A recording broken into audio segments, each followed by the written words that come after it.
Hello, you're watching Seconds with Silk. I'm John Silkauskas. I'm glad that you're watching today.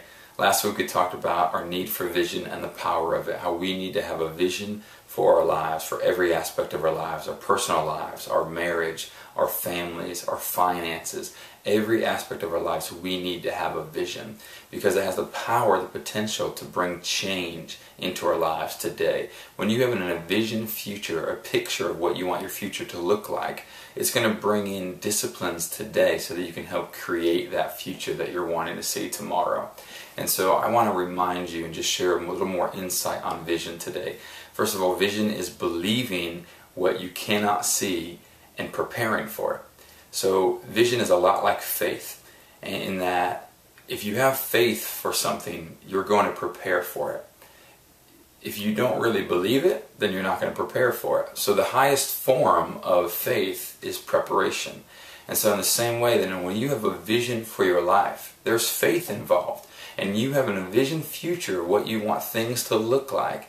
Now you're going to have to prepare for that today so that you can see some of those results tomorrow. And so faith is powerful, vision is powerful, and it literally has the ability, vision has the ability to see the future and bring it into the present. And it's pretty much amazing, the power of faith, the power of vision.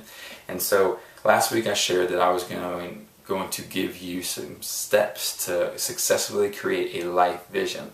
And so I want to do just that. First of all, we need to recognize that today's actions are going to create tomorrow's results. And so we need to have the end in mind. When you start each day, you need to think about the end of the day. You need to think about what you want your life to be telling, what kind of story you want your life to tell in the next year and the years to come. So you want to have that vision of the end in mind. Also, you're going to want to create goals. You're going to want to figure out what it is that you love in your life and what's important to you. And you have a vision for that, a desired picture of what you want that area of your life to look like. Now you're going to have to establish goals in order to really see things come to pass.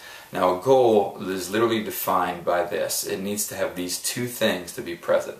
A goal needs to be written and it needs to be measurable. And so I love in Habakkuk chapter 2 where it talks about having a vision and writing it out. Even though it might tarry, it will come to pass. There's so much power in writing out your vision and writing out goals in order to see that vision come to pass. And so I can't encourage that enough. If you're not serious about your vision, you're not going to see it come to pass. You need to write out the things in your heart, the dreams, the vision that you want to see. You need to write it out and you need to let it be seen and you need to tell it to people. So that's very important. Also, in regards to goals, there needs to be a certain date in which it can be recorded that this is something that I want to do by this certain date. And so I'll give you a great example. In 1961, John F. Kennedy said that we are working on a space initiative and by 1970 we're going to put a man on the moon. And sure enough, by 1969, Neil Armstrong was the first man on the moon from America. And so I think it's pretty amazing, and the power of a goal, the power of having a vision and then breaking it down by placing goals in that they're written down and they're measurable. So John F. Kennedy made it public, it was written down, it was recorded, you can actually hear the recording, watch it, and then not only was it recorded, but now it gives motivation, it gives focus, it gives the challenge of, hey, we put it out there, that's our vision. We have now set up goals that by 1970 it's going to happen, and sure enough in 1969 it did. And so that's the power of when you have a vision and you write it out and you establish some goals, some time frames, some measurable time frames that by this date I want to see this come to pass. You are literally going to see things fast forward in your life. It's going to bring the discipline, it's going to bring the motivation, just like when you're running a race and you see the finish line. It gives you encouragement to speed up right at the end. So it's the same way. It's like when you set goals, it's going to give you encouragement. Next week I'm going to talk about the power of goal setting, at the same time reasons why we don't set goals and how to overcome those reasons of not setting goals. But I'd like to close with this, again echoing the power of having a vision and our need for vision. Even Jesus had a vision. Before that, even God the Father had a vision. When we fell, the fall took place. Now there's no longer this intimate relationship that we have with the Father.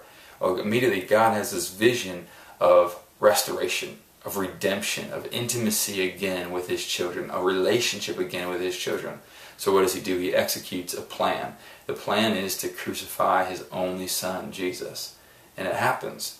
God sent his only son, Jesus, to die for us so that we can be redeemed and forgiven. So God had a plan, then he also had he had a vision, and then he had a plan to be able to execute his vision and see it come to pass. Jesus also had a vision. It says in Hebrews chapter 12 that for the joy that was set before him, he endured the cross, scorning its shame.